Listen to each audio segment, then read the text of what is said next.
If this is okay, everybody can hear me? Hear you. Yep, great. So thank you so much for having me here today. I'm Isolde from Riemsdijk. And today I will present to you some of our preliminary data on epigenetic diversity and how this contributes to the invasion of Japanese knotweeds. This is part of MOCA DFG NSFC consortium. So we have funding, and we have a very large group of people involved from China, from the EU and the US. And Christina Richards is leading this research, and it's hosted by Oliver Bosdorf at the University Tübingen in Germany. So Oliver and Christina are there amongst you in the actual conference. So if you have any further questions or you would like to talk to them about this, that would be great. So first of all, what are Japanese knotweeds? So here you see a picture I took a week ago. You see these white, lovely flowers. You see very green leaves, and you see a little bit the red stems that they have. And you see this patch continues a couple of meters away in every direction from where I took the picture. And you think, well, that's a nice plant. It just grows there with other plants. It's fine, right? But this plant can actually grow through concrete and asphalt, so it can ruin houses and roads. So it's not so nice to have in your garden. Once you notice it grows through your garden path and everything. So maybe it's not as nice as it looks like on first sight. This Japanese knotweed is an invasive species in two continents. So it originates from Asia, and it was brought to Europe and the US by humans. So in Europe and the US, it's an invasive. What we did in our project is that we have samples from the field from 50 populations.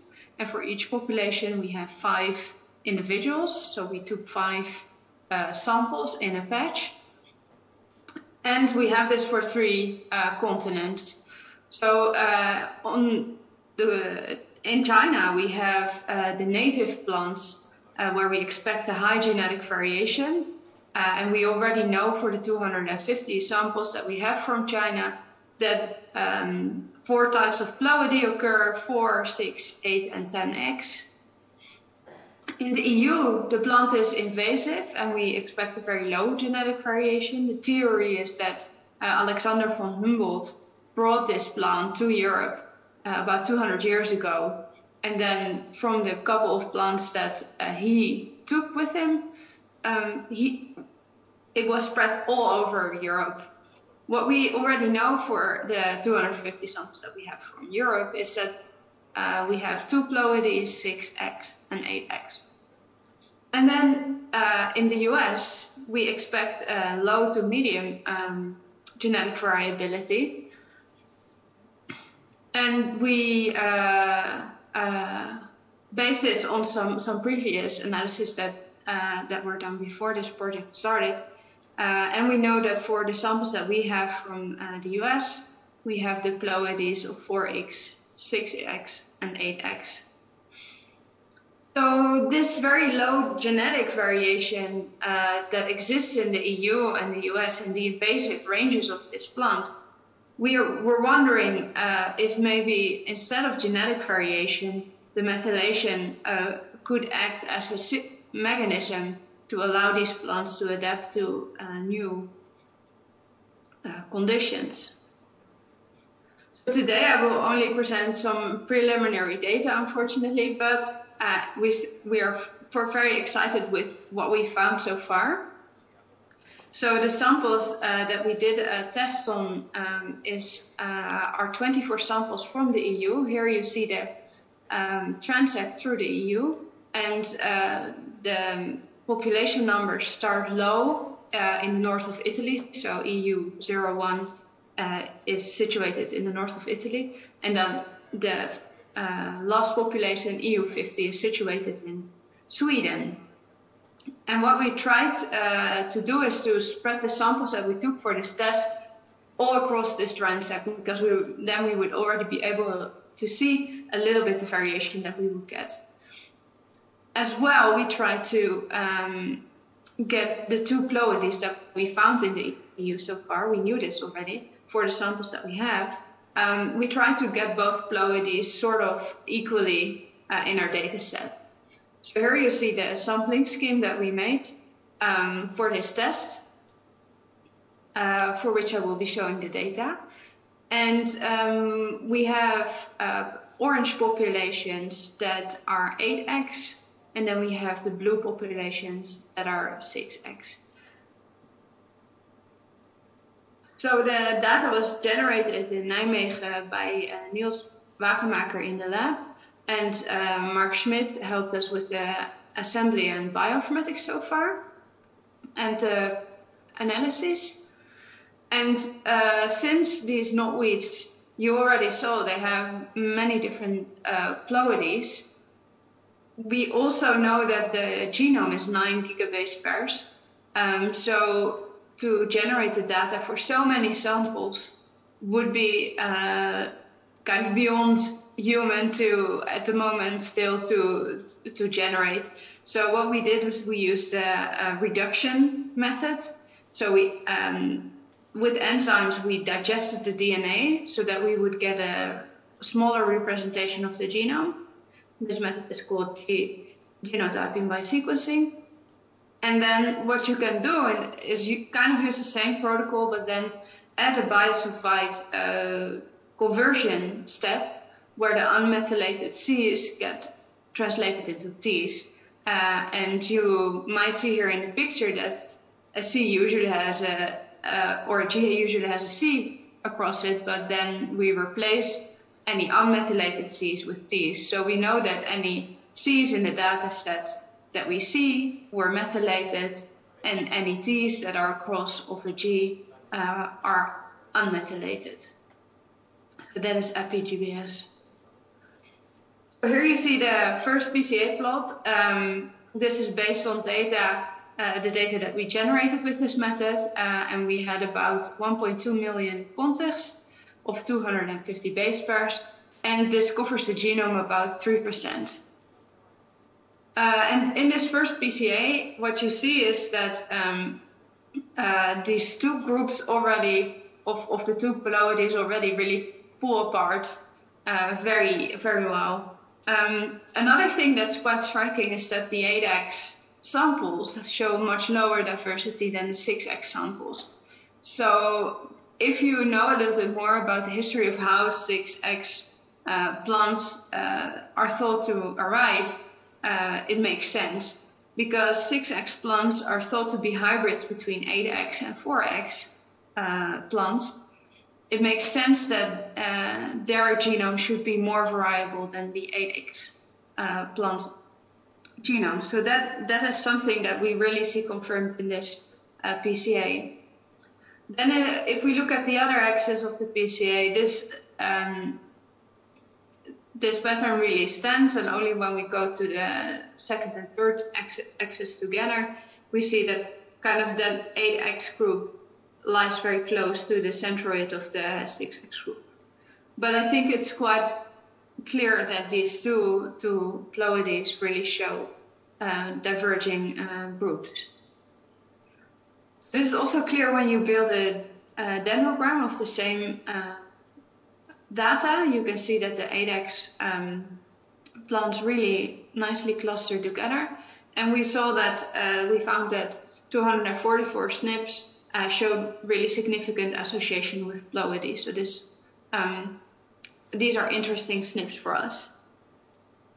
Then still for the phenotyping data, we found that within 6x we have around 8,000 SNPs. And if we look at the dendrogram that you can build of this data, you can really see that the population number, so for example, on the top you see EU8, has two samples, 1 and 2, and they nicely form a clade. just like all the other clades, those are really like, you see there are some difference between the same patch of knotweeds, but you see more difference between populations, so that really makes sense. Then if you look at within 8X, you have a lot less SNPs. This makes sense as well. If you think about the PCA that we saw earlier, about 200, 500 SNPs. And what we can see is that, for example, if you look in this dendrogram on the top, you see 21 and 29 clustered together. Sometimes populations which are close together cluster together, but also sometimes not. So it's not that clear pattern yet, but it might become more clear if we include all of our samples. So this is the final plot on the phenotyping data that I will show. And what this shows you is the pairwise distance in the genetic data. So you take one sample and you compare it to another one, and that's the number that you will get, and you plot it in this graph. The pink dots at the bottom are in the 6X populations. We had some repeats in the same population. So those we call them pink, and you see them in the bottom of this box plot. And this was quite surprising to us because, firstly, the pattern that we see of the 6X is again more diverse than the 8X. That makes sense. And it also makes sense that those pink dots are on the bottom because they are the most similar, supposed to be the most similar plants if they come from the same population. So that makes sense as well. However, if we compare this to some RFLP data that was published in 2020 by Robertson et al., that's data from the US, and that was the same clone from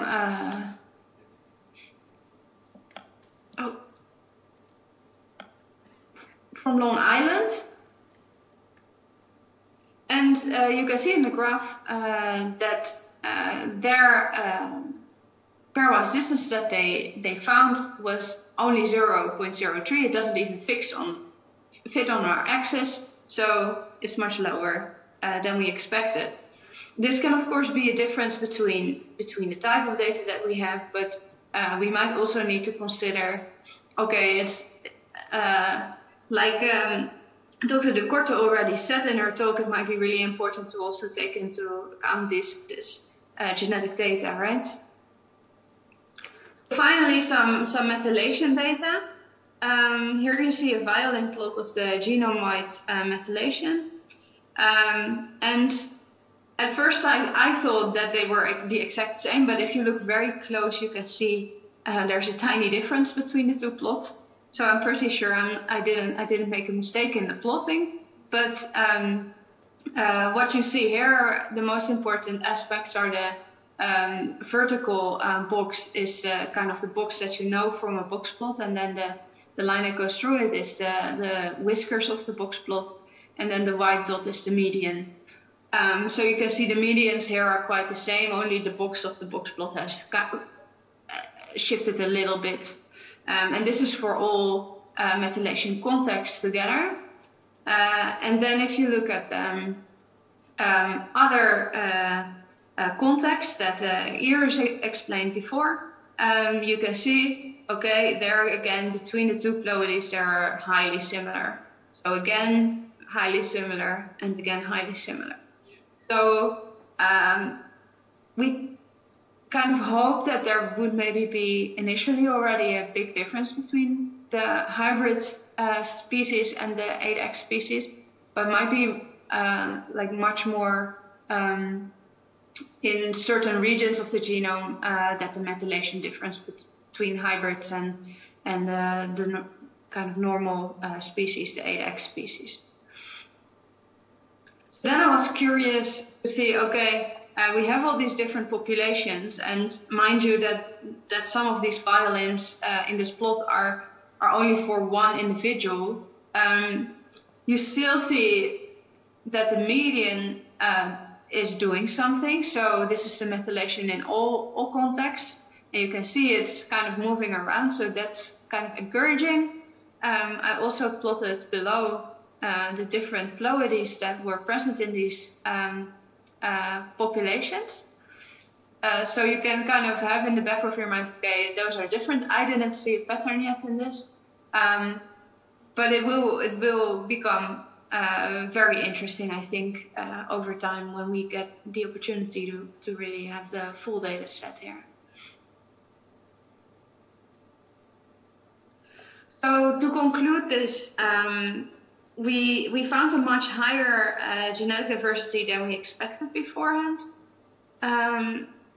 And on the other hand, we found relatively low epigenetic variation so far, but we did not split out methylation per fragment yet. We are yet to do that.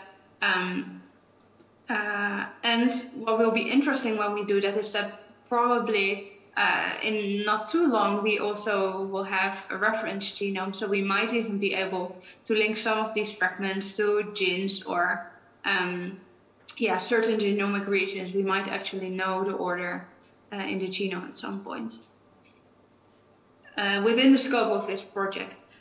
So, and of course, in the end, we really want to compare this data across all 3 continents. So we think this is a very exciting start, and we really hope that we will have the data soon.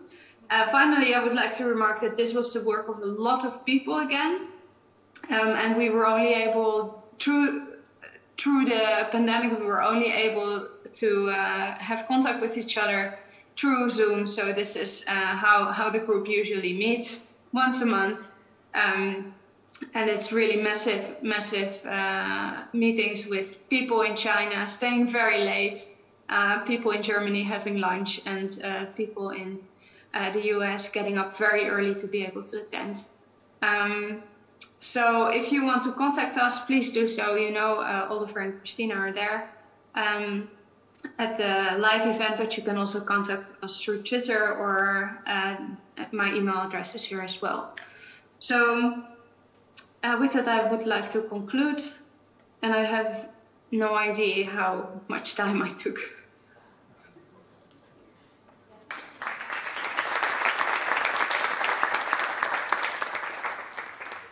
Thank you very much for the talk. So we have time for 1 to 2 short questions.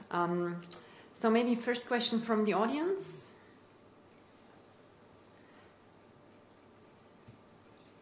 Yeah, here in front. Hi, Isolde. Thanks a lot for the talk. I was really surprised by your methylation levels. They are really different than what I see in Tlaspi and also Arabidopsis. They are kind of like you have super high CHH methylation and pretty low CG methylation, right? Did I see that right? Or yes, you did. You did see that right. Yeah.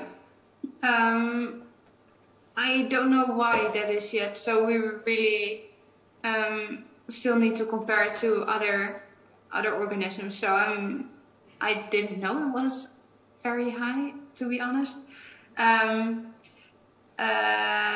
But if you remember the other violin plot, there's also a huge difference between the different contexts. So we really do need to look into that again.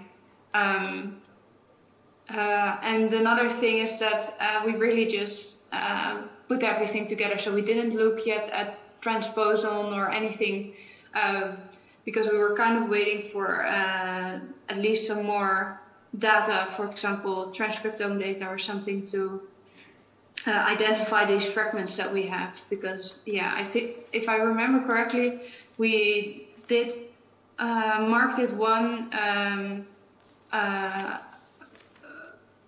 can I call it a blast, to identify, to annotate those fragments. And I think everything was, besides a couple of things, was, didn't map to anything that we had in terms of genomes that are much farther away and related.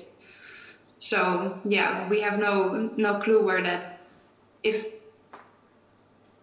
for example, it would be close to genes or something, these methylations. So it doesn't answer your question, but yeah. Thank you. It's time to move on already. So if you have more questions again, please.